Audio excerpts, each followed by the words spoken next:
Hello everyone, today I'm going to be taking you through an old Chinese neighborhood here in Chengdu, close to where I live, and we're just going to talk about the difference between older, more traditional neighborhoods and communities and newer neighborhoods and communities, because there is quite a significant difference. Now for example, this one right here that I'm walking to, this is the old neighborhood I'm talking about. So it says civilization and harmony, be civilized and harmonious, and then bam, you're in the neighborhood.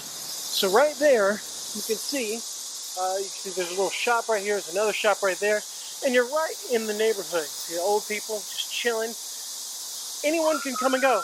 Anyone can come and go. And you can obviously see it's an old neighborhood just by looking at the buildings. And the first point I want to make is that in these communities, the emphasis is on community. Anyone can come and go. Anyone can come in here, shop, buy their daily life things, buy their fruit, for example. They can come in and buy their meat. There are restaurants. They can come in and chill at the tea shops or whatever. Everything is all right. And that's something that you don't see in a lot of these newer Chinese neighborhoods. The emphasis is not on community. The emphasis is more on safety. You keep everyone else out. Now, if you live here, that's great, but you've got to buzz in. You've got to use your little key card.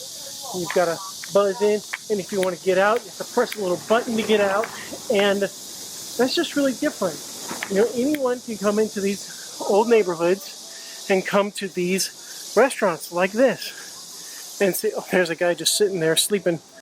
It's just a completely different feeling. It's a completely different feeling. And I have to say, I do prefer the older Chinese neighborhoods over the newer Chinese neighborhoods in terms of that feeling on the street. Being on the street and seeing these older buildings and seeing the little baijiu shops, the dogs right there. It's just like, this is the China that us expats here came for. This is the older China that we wanted to see, that maybe some of us needed to see. We wanted to get away from USA or Canada, the UK, wherever we were from. And this is it. You know, this is it. There are just some things you can find in these older neighborhoods that you cannot find anywhere else. In the newer neighborhoods, there just isn't room for market buildings like this. Like, this whole building is a market and office building, and there isn't room to put in whole restaurants and appliance shops, repair shops, and things like that. I actually love this restaurant right here because they change their menu every day, and they actually write out their menu every single day right here on the sign, so you know what's up. And I love that. You can just sit inside, you can sit outside. These old ladies are looking at me. It's great. I don't know, but you can see the difference. You can see the difference between the older neighborhoods and the newer neighborhoods, because the newer neighborhoods, they are very clean, they're very safe, they're very organized, and they look nice. They do look nice, but there is a certain kind of gritty kind of character to these older neighborhoods that you just don't get in the newer places. Well, that's it. My microphone has had it. It has committed suicide. So I think I'm going to go. But I think I've made my point. I love these old neighborhoods. I love the emphasis on community.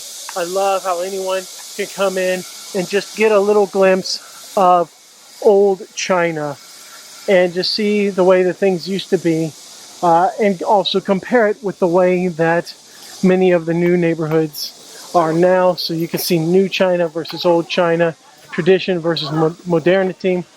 I love it, and it's one of those reasons that I live in China. I can constantly see how China is changing, and it's fantastic. Okay, guys, I think that's enough for today. See you all tomorrow.